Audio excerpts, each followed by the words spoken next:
dan yang menyerahkan dirinya karena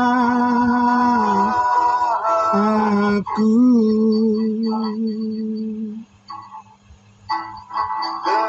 Tetapi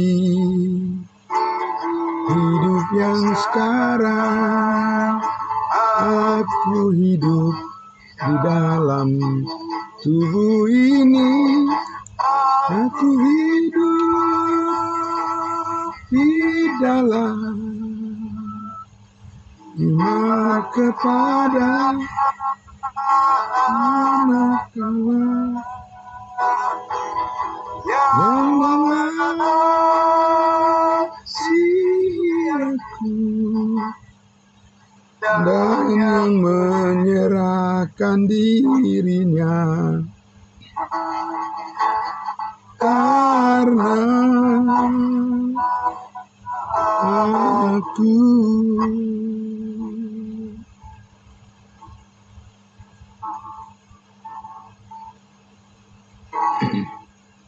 Tuhan, silakan.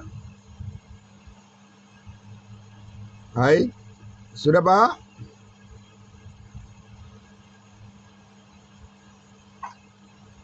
Oke, ya. Selamat pagi semuanya, Bapak Ibu, saudara-saudaraku. Salam kudus buat kita, shalom. Mana sehat semuanya, puji Tuhan. Tidur yang nyenyak ya, Bapak Ibu ya. Sehat semua ya.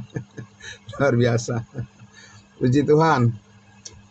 Baiklah, saudara-saudaraku yang dikasihi Tuhan Yesus.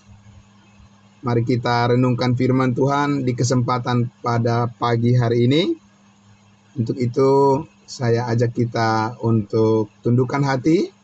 Mari kita mohon pimpinan Roh Kudus untuk menerangi kebenaran firman-Nya. Kita berdoa. Benar Bapa di surga, seperti pujian yang sudah kami naikkan bersama, bahwa adapun hidup kami ini adalah hidup Kristus yang kami peroleh dan kami jalani sebagai kasih karunia-Mu yang memperbaharui hidup kami yang lama dan hidup yang baru yang kami jalani di dalam sukacita dan damai sejahtera-Mu. Terima kasih Tuhan Yesus, jika pada saat jam-jam istirahat kami Tuhan, kami dipelihara oleh kasih karunia Tuhan. Dan pagi hari ini Tuhan kami diberikan nafas kehidupan untuk kami bisa melihat terang dan kebaikan Tuhan dalam perjalanan kehidupan kami. Dan kami bersyukur ada firman-Mu yang terus membimbing kami semua, memanggil kami untuk bersama-sama menyatakan kerinduan kami untuk selalu memuliakan Engkau. Terima kasih kami sambut firman-Mu ya Bapa, dan diberkati semua saudara-saudara kami yang dengan senang hati dan dengan penuh semangat yang terjaga kami menyambut di dalam sukacita. Dalam nama Tuhan Yesus kami berdoa. Haleluya. Amin. Amin. Puji Tuhan. Baik saudara-saudaraku yang dikasihi Tuhan Yesus, yang selalu dengan senang hati bisa bangun di pagi hari untuk kita bersaat teduh, memuji Tuhan kita, dan juga mendengarkan terus kebenaran firman-Nya yang menjadi penopang bagi kita dalam menjalani hari-hari kehidupan kita dan pelayanan kita serta pekerjaan yang kita lakukan.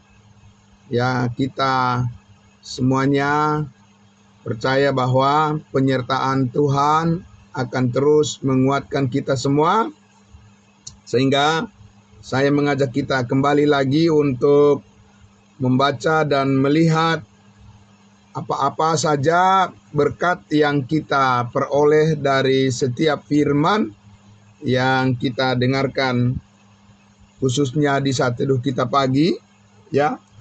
Dan saya ajak kita Bapak Ibu untuk kembali membuka Alkitab kita dari kitab Galatia pasal 1. Galatia pasal 1. Dan kemarin saya sudah menyampaikan pada kita ya satu hal yang sangat penting lagi menjadi kelanjutan dari apa yang sudah kita dengarkan kemarin tentang jemaat atau sidang jemaat atau tentang gereja ya. Kita baca dulu di Galatia pasal 1 ayat 1 dan 2 ya. Galatia pasal 1 ayat 1 dan 2. Sudah Bapak Ibu? Ya, puji Tuhan. Saya akan membacakan untuk kita. Dari Paulus, seorang rasul bukan karena manusia, juga bukan oleh seorang manusia, melainkan oleh Yesus Kristus dan Allah Bapa yang telah membangkitkan Dia dari antara orang mati. Ayat 2. Dan dari semua saudara yang ada bersama-sama dengan aku, kepada siapa? Kepada jemaat di Galatia. Sampai di situ saja dulu pembacaan kita ya. Kepada jemaat di Galatia.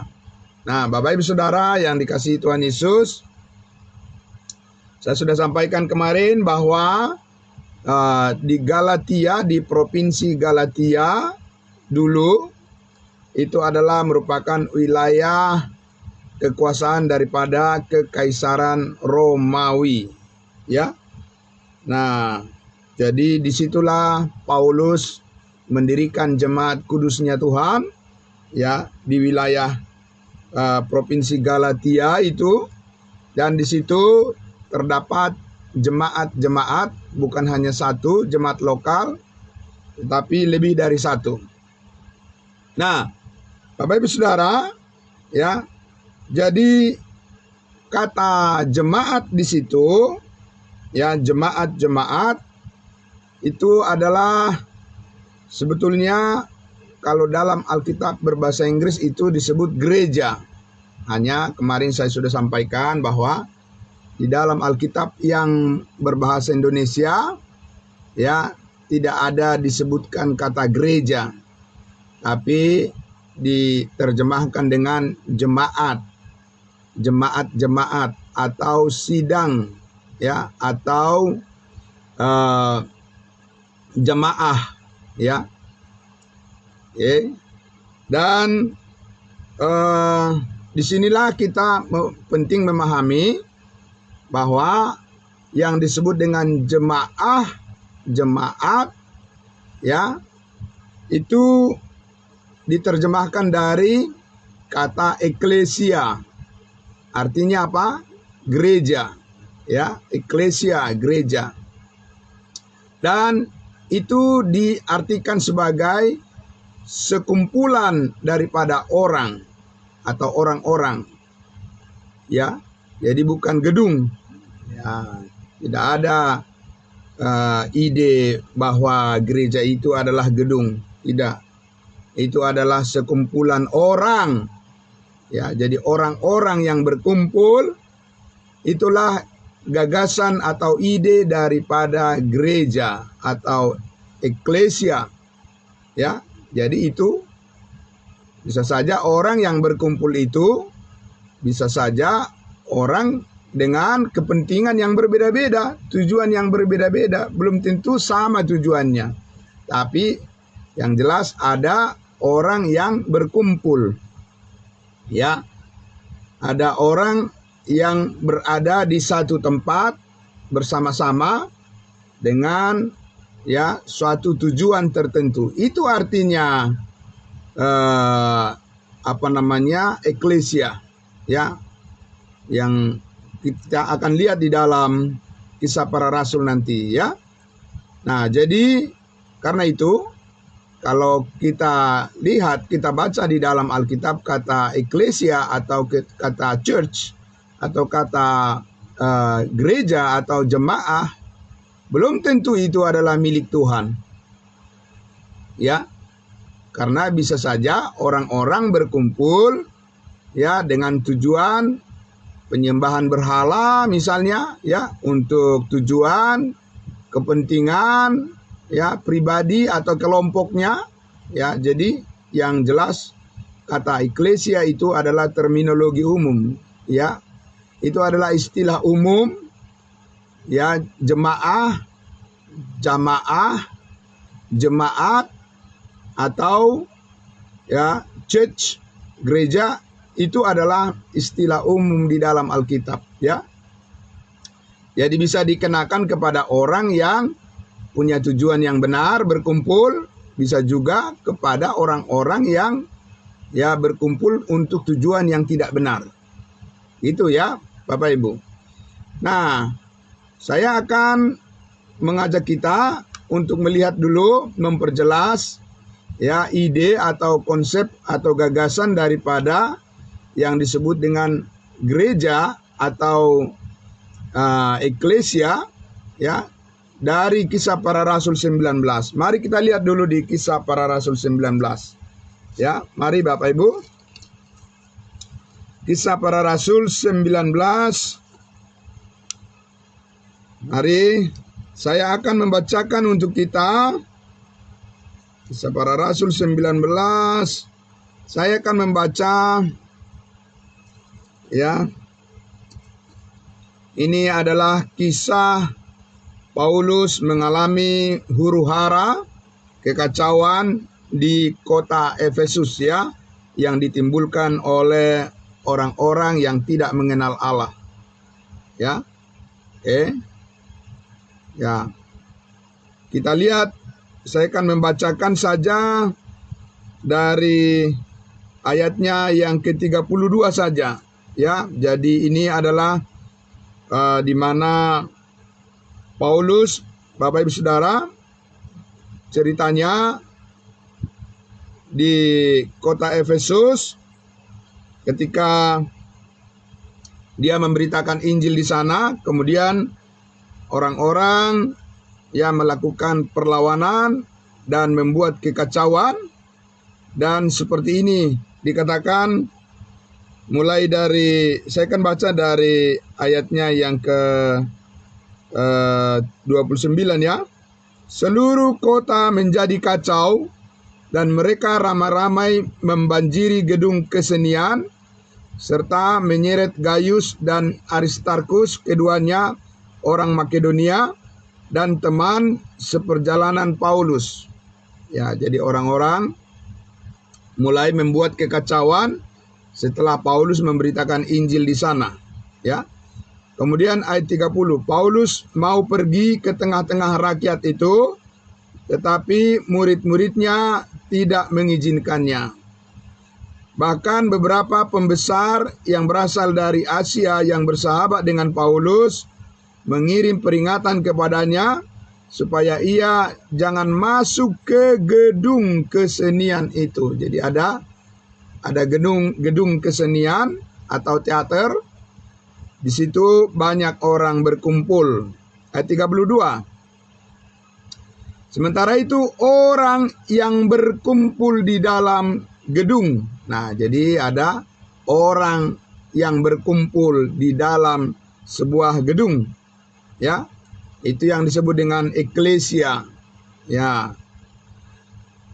Itu berteriak-teriak, yang seorang mengatakan ini dan yang lain mengatakan itu, sebab kumpulan itu menjadi kacau balau dan kebanyakan dari mereka tidak tahu untuk apa mereka berkumpul. Nah, itu jadi gagasan, ide daripada eklesia itu adalah orang yang berkumpul, orang-orang yang berkelompok.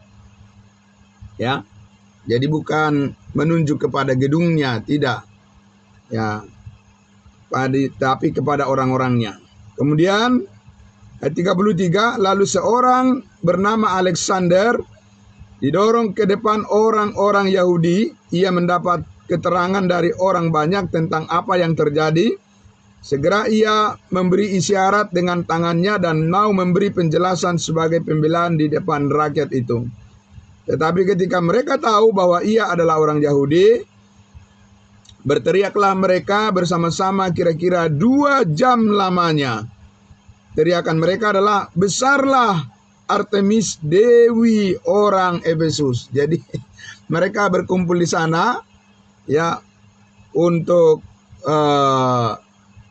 meneriakkan ya bahwa mereka memuja-muja dewa atau dewi yang disebut namanya adalah Artemis ya.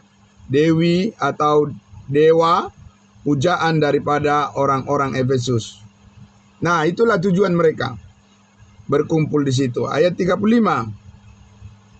Akan tetapi panitera kota menenangkan orang banyak itu dan berkata, hai orang Efesus, siapakah di dunia ini yang tidak tahu bahwa kota Efesuslah yang memelihara baik kuil Dewi Artemis yang maha besar maupun patungnya yang turun dari langit. Jadi kuil di situ, kata kuil di situ adalah kata eklesia atau kata gereja, ya, jemaah atau church. Nah, itu jelas ya. Jadi mereka berkumpul orang-orang yang mempunyai tujuan penyembahan berhala. Ya, Bapak Ibu ya. Nah, ayat 36.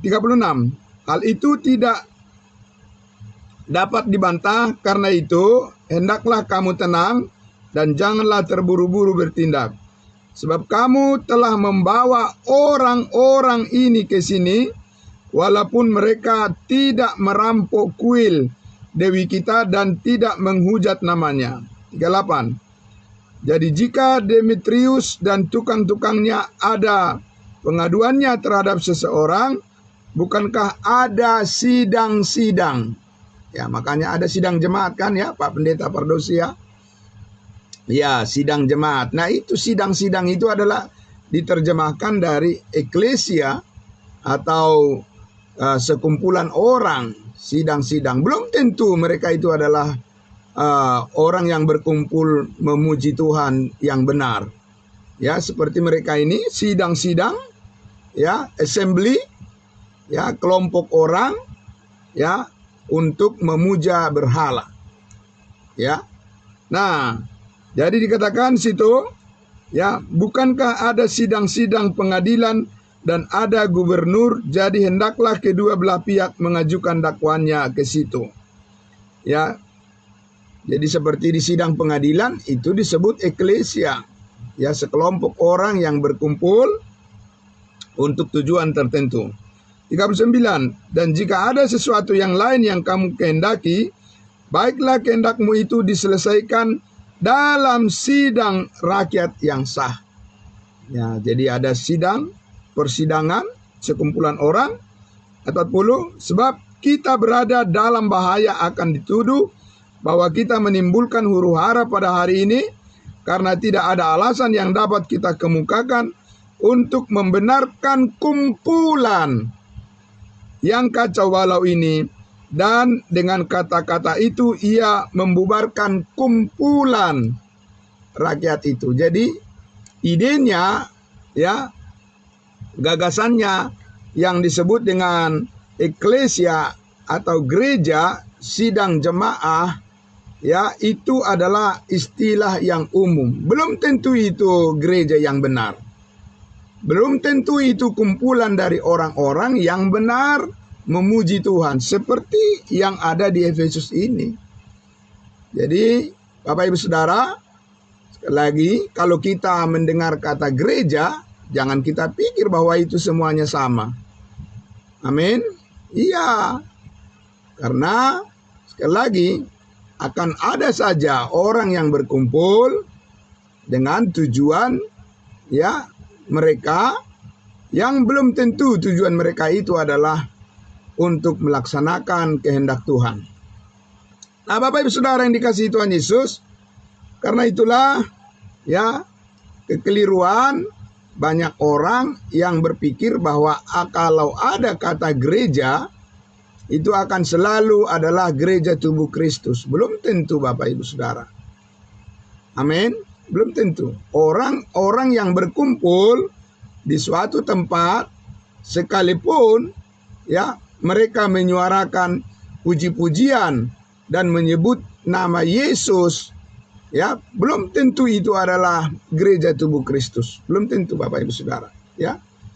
Dan karena itulah kita harus melihat bahwa gereja tubuh Kristus itu adalah gereja yang benar.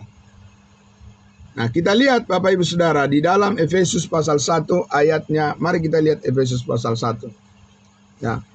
Efesus pasal 1 ayatnya yang ke-13 dan 14 saya akan membacakan untuk kita. Efesus pasal 1 ayatnya, ya. Saya baca dulu ayat 1 ya. Ayat 1 saya baca, kemudian nanti kita lihat ayat 13. Ayat 1 Efesus 1. Dari Paulus Rasul Kristus Yesus oleh kehendak Allah kepada siapa?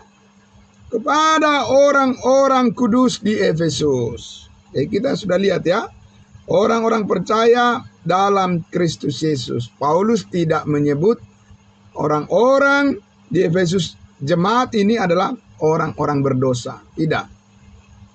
Mereka disebut adalah orang-orang kudus.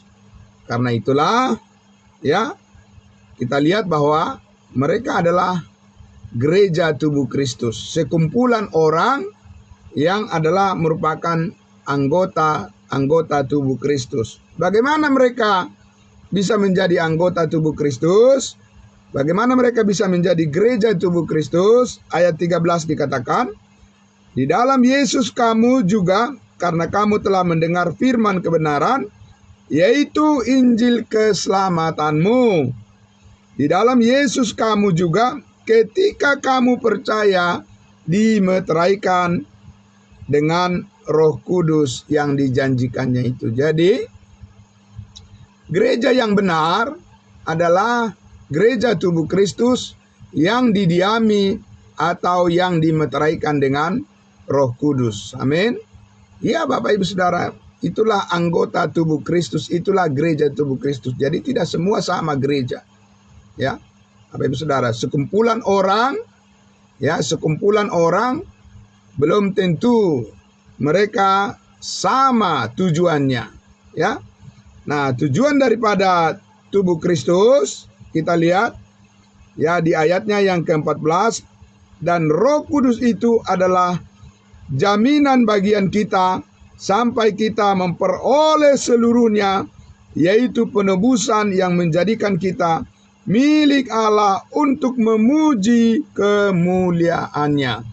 Jadi, gereja tubuh Kristus adalah sekumpulan daripada orang-orang kudus yang telah dimeteraikan dengan Roh Kudus, dan mereka berkumpul sebagai orang-orang yang telah menerima penebusan yang sempurna, dan mereka adalah milik Allah untuk memuji kemuliaannya selama-lamanya. Amin.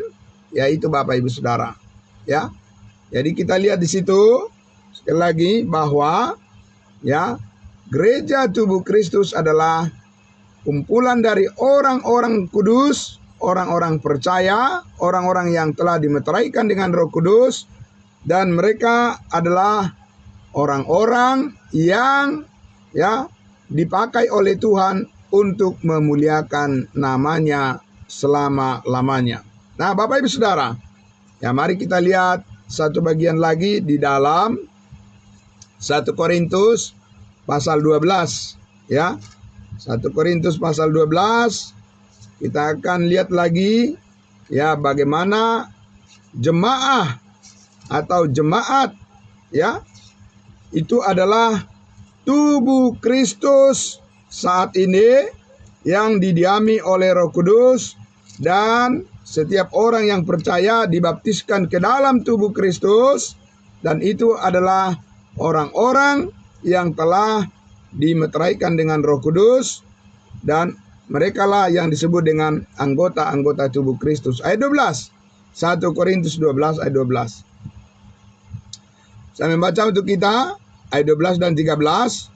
Karena sama seperti tubuh itu satu dan anggota-anggotanya banyak. Dan segala anggota itu sekalipun banyak merupakan satu tubuh. Demikian pula Kristus.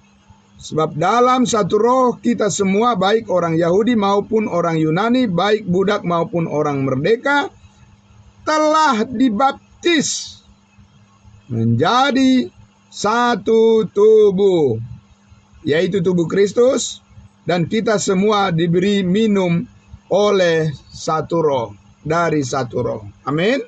Ya Bapak Ibu Saudara, jelas sekali di situ. Jadi itulah eklesia, itulah kumpulan orang-orang kudus, tubuh Kristus yang telah dibaptiskan ke dalam tubuh Kristus oleh Roh Kudus, dan kita menjadi bagian dari tubuh Kristus yang kekal. Amin. Bukan tubuh Kristus yang sementara, yang bisa terpotong-potong, yang bisa terpisah-pisah, tapi kita adalah anggota tubuh Kristus yang abadi, tidak bisa dipisahkan dengan Tuhan lagi. Amin. Ya Bapak Ibu Saudara, itu adalah eklesia, gereja yang benar. Ya Bapak Ibu Saudara, jadi kalau masih ragu-ragu saja ya tentang keselamatan hidup yang kekal, mudah-mudahan, semoga, apa itu tubuh Kristus, apa itu gereja tubuh Kristus, tidak. Bapak Ibu Saudara, sekalipun mereka menyebut diri mereka adalah gereja, ya, sekalipun mereka melakukan aktivitas kerohanian, ya, di dalam kekristenan itu sendiri, belum tentu mereka adalah gereja tubuh Kristus. Karena gereja tubuh Kristus adalah sekumpulan orang-orang kudus yang telah termeterai oleh Roh Kudus dan dibaptiskan ke dalam tubuh Kristus, dan mereka adalah ya sekelompok orang yang difungsikan oleh Tuhan memuliakan Dia, melayani Dia, dan memberitakan Injil kasih karunia Allah. Kita lihat di ayatnya yang ke-27. Ya, ayat 27. Ya, ayat 27 dikatakan, kamu semua adalah tubuh Kristus. Amin. Tubuh Kristus yang mana ini? Tubuh Kristus yang rohani, yang kekal, manusia baru, ciptaan baru. Ya, yang lama sudah berlalu, ciptaan baru di dalam Kristus, bukan yang sementara tapi yang kekal. Kamu semua adalah tubuh Kristus, dan kamu masing-masing adalah anggotanya. Amin. Jadi kita tidak bisa dipisahkan lagi, ya, tidak bisa dipisahkan lagi, walaupun ada orang yang berusaha memisahkan dirinya, tapi sebenarnya karena dia tidak menyadari bahwa kita sebagai tubuh Kristus tidak bisa berpisah lagi. Amin. Nah itu, karena itu kita selalu memperdekatkan diri kita satu dengan yang lain di dalam ibadah-ibadah kita, karena kita ingin menunjukkan kita ini satu tubuh di dalam Kristus. Amin. Tapi tidak semua orang percaya menyadari itu. Banyak juga orang percaya, orang kudusnya Tuhan, yang belum tentu, ya, Bapak Ibu Saudara, menyadari bahwa kita sebagai tubuh Kristus, bahwa kita harus selalu berkumpul bersama-sama, menunjukkan bahwa kita ini sudah menjadi satu di dalam keluarga Allah, dan kita sudah bahkan menjadi anggota tubuhnya, dan Kristus adalah kepala kita. Kita semua adalah anggota-anggota tubuh Kristus yang terhubung dan tidak bisa dipisahkan lagi untuk selama-lamanya. Amin. Nah Bapak Ibu Saudara, maka di dalam tubuh Kristus itulah kita saling melayani. Amin. Ada tangan, ada kaki, ya, ada mulut, ada telinga, ada mata, semuanya berfungsi untuk melayani, saling membantu di dalam tubuh itu, agar bertumbuh di dalam fungsi pelayanan, memberitakan Injil Kristus, supaya kita sebagai tubuh Kristus terus mengalami, ya, kasih karunia Tuhan yang lebih besar lagi dalam kehidupan kita, dan kita sebagai jemaat Tuhan jemaat tubuh Kristus, kita memuliakan Allah kita di dalam segenap hidup kita. Amin. Ya Bapak Ibu Saudara, jadi kalau begitu, ya sedikit lagi, kalau begitu Bapak Ibu Saudaraku, setiap orang yang berkumpul di dalam suatu gedung, ya, belum tentu itu adalah tubuh Kristus. Ya, belum tentu Bapak Ibu Saudara. Ya, karena apa? Karena untuk menjadi tubuh Kristus, gereja tubuh Kristus itu adalah haruslah mereka yang sudah termeterai dengan Roh Kudus. Amin. Ya, Bapak Ibu Saudara. Kalau masih mengundang Roh Kudus saja, bagaimana jadi tubuh Kristus? Amin. Ya, Bapak Ibu Saudara. Kalau yang disadari adalah bahwa menyongsong Roh Kudus, ya, Roh Kudus datanglah ke tempat ini. Mari kita undang Roh Kudus. Bagaimana bisa jadi tubuh Kristus seperti itu? Ya kan? Karena apa yang mereka sadari bukanlah kebenaran yang nyata di dalam kasih karunia Tuhan. Nah, Bapak Ibu Saudara, saya mengajak kita untuk melihat satu bagian lagi, ya. Kalau begitu, mungkinkah orang yang menyebut nama Yesus, memuji-muji nama Yesus, mungkinkah orang-orang yang melayani Yesus Kristus, yang menyebut-nyebut nama Yesus, mungkinkah mereka itu bukanlah anggota tubuh Kristus? Oh, sangat mungkin. Mari kita lihat di dalam Matius pasal 7. Kita ambil contoh dari Matius pasal 7, ya. Matius pasal 7. Bapak Ibu Saudara. Matius pasal 7. Matius pasal 7 ayatnya saya akan membaca di ayat 22. Ayat 22. Matius pasal 7 ayat 22. Kita ambil contoh dari perkataan Tuhan Yesus, ya, pada masa ia masih hidup di dunia ini.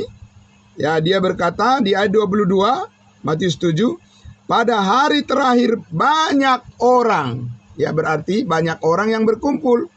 Ya, mereka juga sidang jemaah, mereka juga eklesia, ya, dan mereka juga adalah sekumpulan orang, tapi belum tentu milik Tuhan, ya.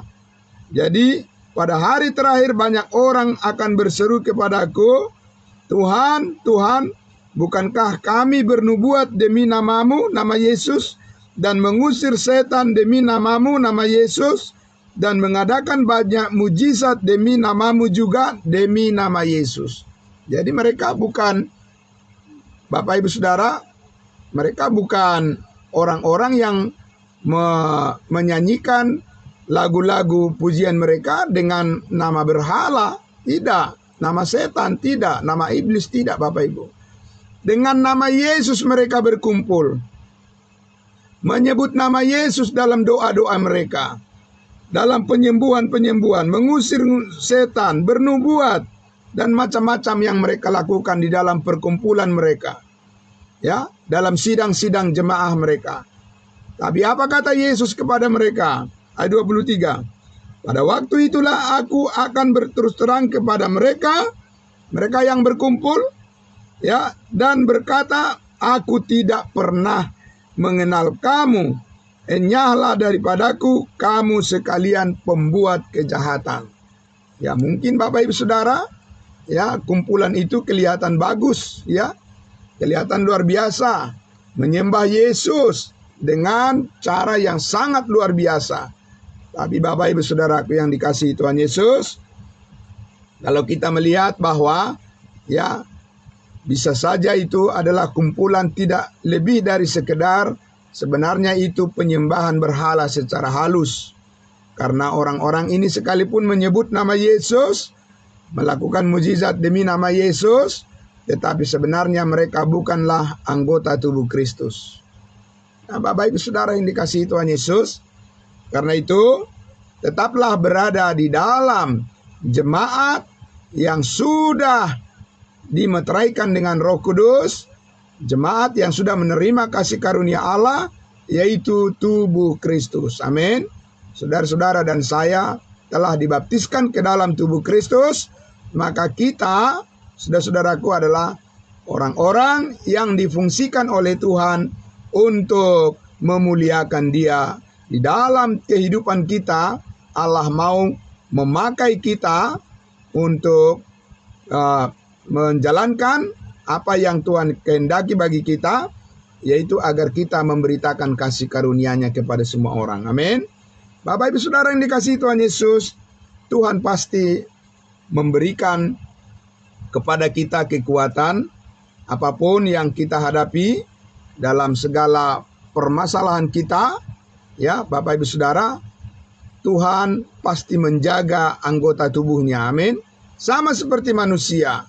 Manusia sama seperti kita. Kita selalu merawat tubuh kita agar kita bisa beraktivitas. Amin.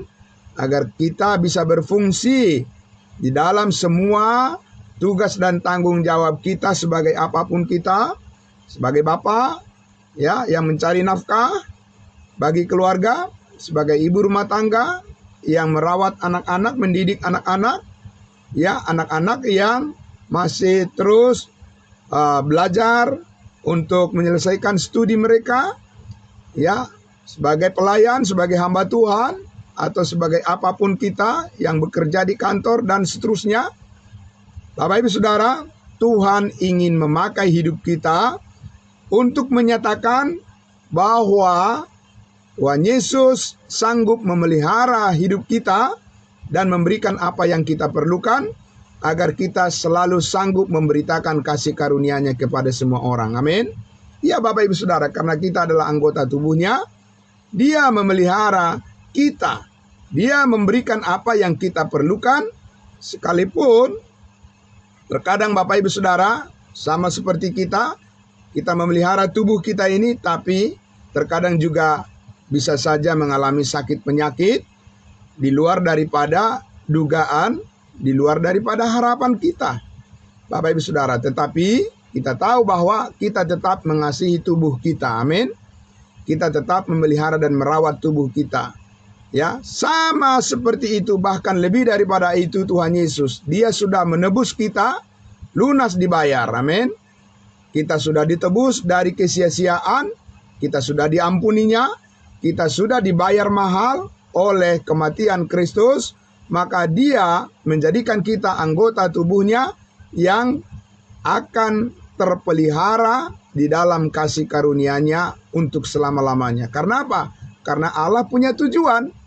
Tuhan punya tujuan untuk kita semuanya sebagai anggota tubuhnya, agar kita sanggup memuliakan Dia, sanggup melayani Dia, dan sanggup menjadi terang ya bagi dunia ini, oleh karena Allah menghendaki agar semua orang diselamatkan dan memperoleh pengetahuan akan kebenaran. Nah Bapak Ibu Saudaraku yang dikasihi Tuhan Yesus, oleh sebab itu, sebagai satu kesatuan di dalam tubuh Kristus, marilah kita berfungsi satu dengan yang lain. Amin.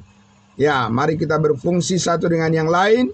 Tangan melakukan tugasnya, kaki melakukan tugasnya, ya, mulut melakukan tugasnya, mata melakukan tugasnya, semua mengambil inisiatif ya di dalam tubuh itu supaya berfungsi untuk membuat tubuh menjadi kuat, membuat tubuh menjadi terawat, dan membuat tubuh itu menjadi kemuliaan bagi nama Tuhan Yesus Kristus. Bapak Ibu Saudara, itulah kebenaran firman Tuhan yang dapat kita pahami, yang kita syukuri pada pagi hari ini, bahwa Tuhan tidak mungkin membuat hidup kita menjadi sia-sia. Amin. Ulang sekali lagi, Bapak Ibu Saudara, Tuhan Yesus tidak mungkin membuat hidup kita menjadi sia-sia lagi. Tidak. Karena kita sudah ditebus mahal oleh darahnya, maka tujuan hidup kita pun akan menghasilkan nilai-nilai kebenaran, ya, akan membawa kepada nilai-nilai yang kekal dan bukan hanya bersifat sementara saja, tapi akan abadi. Itu semuanya adalah untuk kemuliaan nama Tuhan Yesus sesuai dengan rencananya. Diberkatilah Bapak Ibu Saudara semuanya, tetap semangat melakukan semua aktivitasnya hari ini. Kita percaya kasih karunia Tuhan akan selalu memberikan kepada kita kekuatan untuk memuliakan Dia, untuk melakukan yang terbaik bagi Dia, bersama-sama dengan keluarga kita masing-masing, dan bersama-sama dengan semua orang yang hidup di dalam kehendak Allah. Terpujilah Bapa di surga, dalam nama Tuhan Yesus, mari kita bersyukur dan berterima kasih atas kebenaran firman-Nya. Mari kita berdoa. Bapa di dalam surga, terima kasih Tuhan untuk hari baru yang Tuhan berikan bagi kami. Kami bersyukur ya Bapa, kami adalah anggota tubuh Kristus yang kekal, yang telah Engkau tebus dengan darah yang mahal, dan hidup kami tidak akan sia-sia lagi. Kami tahu Tuhan, di dalam segala pergumulan hidup pun Engkau ada penolong bagi kami. Engkau mempunyai hikmat yang Engkau karuniakan bagi kami. Melalui kebenaran firman-Mu, hati kami semua diteguhkan. Kami harus berjalan terus ya Bapa, dan melangkah terus ya Tuhan, bersama-sama dengan Tuhan Yesus sebagai kepala, dan kami adalah anggota tubuh-Mu. Kami akan berfungsi sebagaimana mestinya, dan kami menjadi alat kemuliaan bagi nama Tuhan Yesus, dan kami percaya Engkau memampukan kami melewati semuanya. Kami bersyukur, berterima kasih atas kebaikan-Mu. Hari baru kami sambut, dan penuh kemuliaan, penuh ucapan syukur. Di dalam nama Tuhan Yesus kami berdoa. Haleluya. Amin. Amin. Terima kasih saudara-saudaraku semuanya. Sekali lagi selamat beraktivitas. Tuhan memberkati. Ya, salam damai sejahtera Tuhan. Kembali kepada hambanya Bapak Pendeta Pardosi. Tuhan memberkati. Ya, salam kudus. Ya, salam semuanya. Ya, selamat pagi. Tuhan.